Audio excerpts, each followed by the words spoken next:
population of sharks in our land surrounding oceans is declining by speedy means. Through the past few decades and the greater part of this most recent decade, the endangerment of sharks has alarmingly increased. Currently, the average number of sharks killed per year is approximately 73 million. This is more than 6% of the shark population.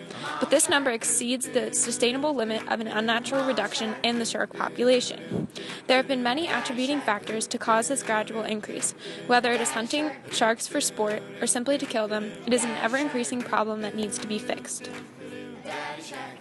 Through the addition of Shark Week to the mass media, the reputation of sharks has fluctuated greatly. Some years, viewers were educated and interested in the lives of the oceanic apex predators, and other years, viewers were terrified of the tales of shark attacks and their innate predatory behavior.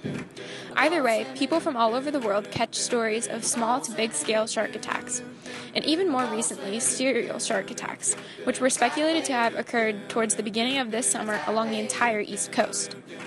Although the news allows the public to be informed of seemingly every possible happening, the media frenzy that the news creates over shark attacks is detrimental to the complete shark population. Along with the idea of media come the infamous shark movies where attacks and deaths are prevalent and mysteriously reoccurring over shortened periods of time. Movies such as Jaws and Shark Night give people the idea that sharks will wreak havoc because they are apex predators. The idea of a smarter shark that intentionally kills people to eat and hunt is prevalent towards the later versions of Jaws, and especially prevalent in Shark Night. Yes, they are apex predators, but they hunt and eat other animals to survive, not for fun. Due to sharks not being universally protected, the bad reputation that both media and people associate with sharks allows for certain behaviors that result with a decreasing shark population.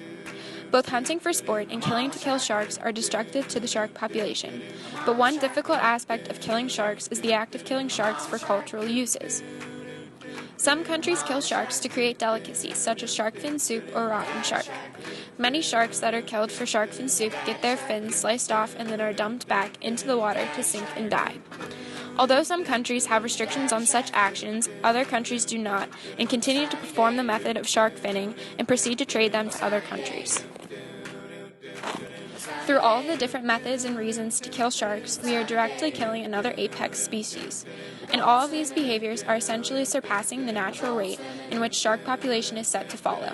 And without being stopped, we will kill the entire shark population. Instead of killing and harming sharks, we must protect them.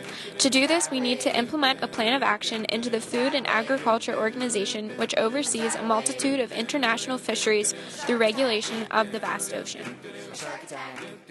The plan of action is similar to that of the protection plan for dolphins.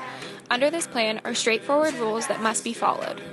Some of these rules include no harassment or an idea of take.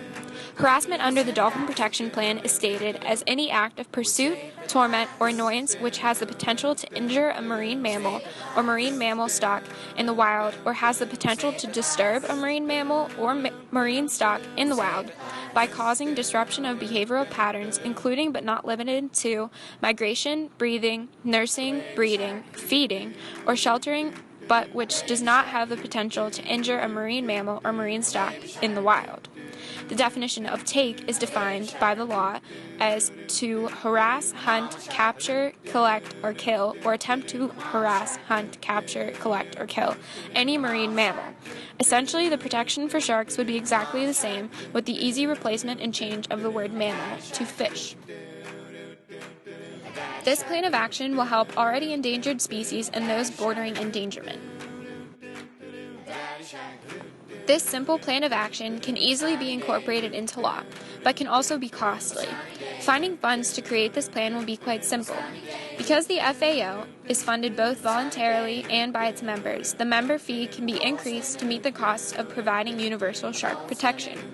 This increased fee will not have a great effect on its members because the cost will be spread thinly among its large number of members.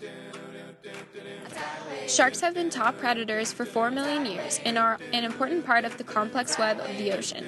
If a plan to save the shark population is not put into action, whether it is from the UN or another group, the entire ocean's ecosystem will be disrupted.